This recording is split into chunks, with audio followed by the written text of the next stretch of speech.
에스겔서 18장 말씀을 보시면 신포도에 관한 속담이 나옵니다. 이 신포도에 관한 속담의 내용을 보시면 그의 아들의 이가 시다고 함은 어찌 됨이냐. 그러니까 아버지가 신포도를 먹었으므로 그의 아들의 이가 시다고 함은 어찌 됨이냐. 그렇게 말씀하고 있습니다. 이 신포도의 이 속담이 이렇게 횡횡하고 이렇게 이제 사람들 입에서 오르내리는 그 배경에 대해서 말씀하고 있는데요. 지금 하나님께서 유다와 이 이스라엘의 죄악을 하나님께서 보시고 심판하지 않습니까? 심판하에서 이미 지금 에스겔과 여러 사람들이 이미 바벨론으로 1차로 포로로 잡혀와 있는 상태예요. 이 포로로 잡혀온 사람들이 지금 어떻게 생각하는가? 어떻게 생각하고 있느냐 하면 이것이 다 조상의 죄 때문에 자기들이 지금 포로로 잡혀왔다. 그렇게 생각하고 있다는 것입니다. 그렇기 때문에 여러분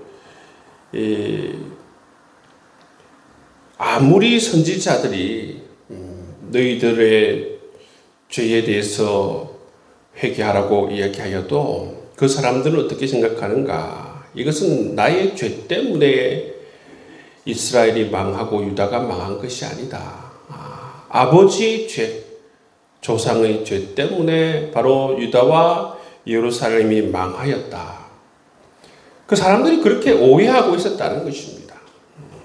아버지가 신포도를 먹었으므로 그의 아들이 이가 시다. 그러니까 이 조상의 지은 죄가 그대로 이 자식들에게로 이어져서 유다와 예루살렘이 망하였다. 그렇게 이제 포로민들이 생각을 하고 있으니까 하나님의 말씀이 선지자가 선포하는 이 말씀이 통하지 않는 것입니다.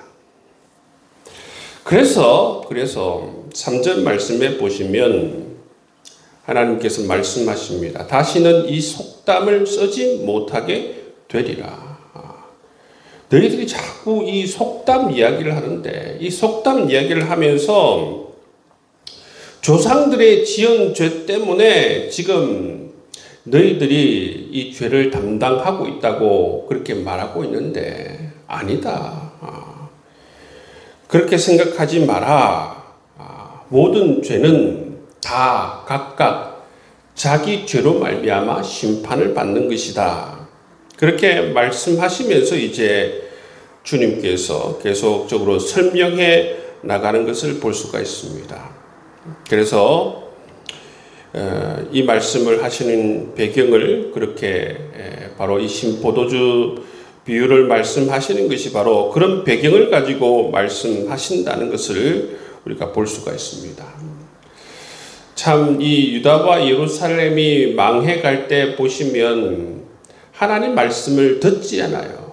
망해갈 때도 듣지 않고 포로로 잡혀간 사람들도 하나님 말씀을 듣지 않아요.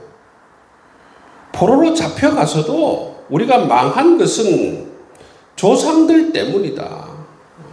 우리 윗대가 잘못해서 우리가 이처럼 망했다.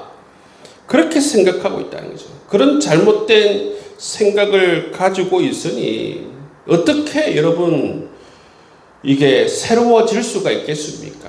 하나님께서 유다와 예루살렘을 바벨론 포로로 여러분 잡혀가게 한 그 이유가 뭡니까? 이 바벨론에서 정말 정결케 하여서 다시 여러분 사용하기 위해서 바벨론 포로로 돌려보냈는데 어떻게 해서 그들은 이 바벨론 포로로 가서도 자기 자신들이 잘못한 게 없고 이것은 조상들 때문에 자기들이 지금 조상의 죄 때문에 포로로 잡혀왔다. 그렇게 생각하고 있다는 것입니다. 그렇지 않다는 것입니다. 모든 심판은 각기 자기 죄 때문에 이루어지는 것이다. 그렇게 설명하고 있는 것입니다. 그래서 두 가지 비유를 하는 것을 볼 수가 있습니다. 10절에서 13절 말씀을 보시면 의로운 사람의 아들에 관해서 말씀을 하고 있습니다. 의로운 사람의 아들이라고 하여도 이 사람이 만약에 죄를 지으면 그 아버지가 의로운 것과 상관없이 그 아들이 악한 것으로 말미암아 심판을 받는다는 것입니다. 14절 말씀 이하에 보시면 반대입니다. 그 아버지는 악한 사람인데 그 아들은 선한 일을 하는 사람이죠. 14절 이하에 보시면 그 아들이 그 아버지가 행한 모든 죄를 보고 두려워하여서 그대로 행하지 아니한다고 했습니다. 그렇죠? 처음 10절 이하에 나오는 아들은 그 아버지는 의로운데 이 아들이 악한 그러한 예를 들고, 하나는 이제 14절 이하에 보시면 아버지는 악한데 아들은 의로울 때에 이 예를 듭니다. 이 예를 통해서 말씀하시는 건 뭐냐면 아버지가 악하고 아버지가 선하고 그런 것이 아들의 어떤 심판을 받고 그런데 아무런 영향이 없다는 것을 얘기하고 있습니다. 그러니까 이 신포도주 이 속담은 거짓이다라는 것입니다. 거짓이고 너희들이 지금 당하는 이러한 심판은 조상들 때문에 심판을 당하는 것이 아니라 바로 너희들이 잘못해서 심판을 받고 있는 것이다. 이 메시지를 지금 하시고 있는 것을 볼 수가 있습니다. 그 아들은 아버지 죄를 담당하지 않습니다. 아들은 아버지가 잘못한 죄를 그대로 이어받지 않습니다. 범죄한 그 영혼은 그 죄로 말미암아 자기 영혼이 죽는 것이다. 그렇게 하나님께서 말씀해 주시는 것을 볼 수가 있어요. 그래서 하나님께서 중요하게 말씀해 주시는 것은 뭐냐 하면 바로 의인이든 악인이든 중요한 것은 바로 지금 현재 어떻게 살아가고 있는가. 이것이 제일 중요하다. 그렇게 말씀하고 있어요. 그래서 30절 이하의 말씀을 보시면 하나님께서 제일 강조하고 있는 이 말씀은 뭐냐면 바로 회개로 말미암아 죄를 이겨라. 그렇게 말씀하고 있습니다. 죄악이 사람을 죽게 만드는데 이 회개만이 사람을 살린다 말씀하시죠. 그래서 30절 말씀을 보시면 주 여호와의 말씀이니라 이스라엘 족속아 내가 너희 각 사람이 행한 대로 심판할지라 너희는 돌이켜 회개하고 모든 죄에서 떠날지어다. 그리한즉 그것이 너희에게 죄악의 걸림돌이 되지 아니하리라 말씀이에요. 뭐라고 말씀하십니까? 내가 너희 각 사람이 행한 대로 심판한다는 것입니다. 자꾸 아버지 이야기하고 조상 이야기 하지 말라는 것입니다. 너희들이 지금 포로로 잡혀와 있는 이유는 아버지 때문에 잡혀온 게 아니고 바로 너희들 죄악 때문에 잡혀왔다는 것입니다. 그렇기 때문에 너희 죄악을 직면하고 지금 제일 중요한 게 뭐냐면 너희 죄악을 직면하고 너희가 이 죄악으로부터 회개하고 돌이키는 것이 제일 중요하다. 그렇게 말씀하고 있다는 것이죠. 하나님께서는 이렇게 죄악을 직면하고 죄를 깨닫고 회개하고 돌이키기를 원하고 있습니다. 왜냐하면 그것이 바로 살 길이기 때문입니다. 그것만이 바로 이 죄를 이길 수 있는 유일한 길이기 때문에 그렇습니다. 죄악을 버리면 뭐라고 합니까? 31절 말씀에 보면 마음과 영을 새롭게 한다고 말씀하고 있습니다.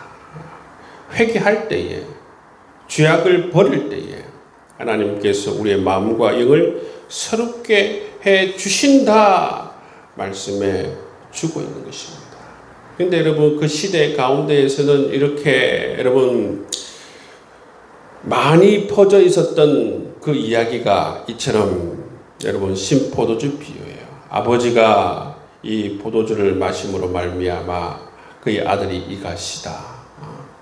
아버지가 포도주를 마셨는데 왜 아들이 이가십니까? 아무런 상관이 없음에도 불구하고 이 속담이 횡행한 것은 정말 사람들이 잘못 생각하고 있었다라는 것입니다.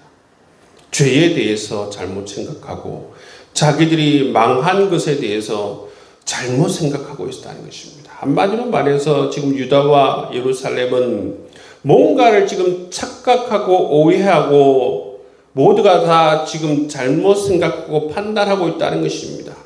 그래서 다들 조상 탓들만 하고 있다는 거예요. 바벨론 포로로 잡혀와서 조상 탓들만 하고 있다는 거예요. 조상들이 잘못해서 바로 우리가 이렇게 되었다. 이 신세가 되었다. 그렇게 말하고 있다는 것입니다. 참, 이 유다의 끝을 보면 참 너무나도 안타까운 데에 이 포로로 잡혀와 있는 이 유다 백성들 봐도 마찬가지예요. 어떻게 이렇게 깨닫지 못할까? 어리석을까? 끝까지 이렇게 어리석을까? 하나님께서 이 회초리를 드셔서 포로가 되게 해 주셨음에도 불구하고 여전히 깨닫지 못하고 여전히 이처럼 어리석은 상태로 있는 이 유다 백성들의 모습, 정말 어찌해야 하는 것입니까? 하나님께서는 다시 이처럼 바벨론 포로에 잡혀와 있는 사람들을 향해서도 또 이처럼 비유를 통해서 말씀하시죠. 그게 아니다. 너희들이 망한 이유가, 너희들이 지금 포로가 잡혀온 이유가 뭐냐 하면 너희들 각 사람의 죄 때문이다. 각 사람의 죄 때문이다. 너희들이 살 길은 각자가 바로 이 죄를 깨닫고 죄를 회개함으로 말미암아 그렇게 하는 것이 바로 각자가 살 길이고, 그럴 때 정말 하나님께서도 너희 마음과 영을 새롭게 해 주실 것이다 말씀해 주고 있습니다. 여러분, 사람들이 이처럼 어리석어요. 굉장히 어리석습니다. 말씀을 우리가 읽고 묵상할 때마다 사람은 어떤 존재인가를 계속 바라볼 때마다 사람은 이렇게 지혜로운 것 같지만 또 이렇게 한없이 어리석은 것이 사람이구나 라는 것을 바라보게 돼요.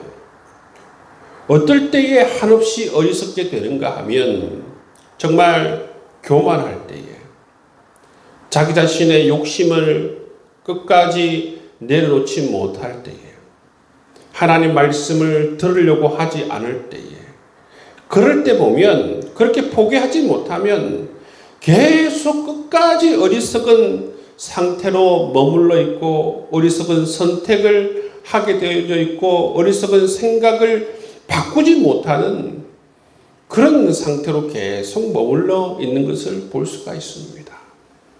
그렇기 때문에 여러분, 정말 하나님께서 우리에게 겸손한 마음을 허락해 주시고 정말 열린 마음과 열린 귀를 허락해 주시고 늘 순종하는 마음을 주시고 회개의 영을 부어주시고 정말 우리가 우리의 삶에서 가장 소중한 가치가 하나님이 되시고 정말 가장 소중한 것이 이 땅에서 정말 하나님의 백성으로서 하루하루 순종하며 살아가는 것이 바로 우리의 삶의 가장 소중한 삶의 가치가 되게 하여 주옵소서. 여러분, 그렇게 기도하며 살아갈 수 있는 귀한 하루가 될 수 있기를 주의 이름으로 축복합니다.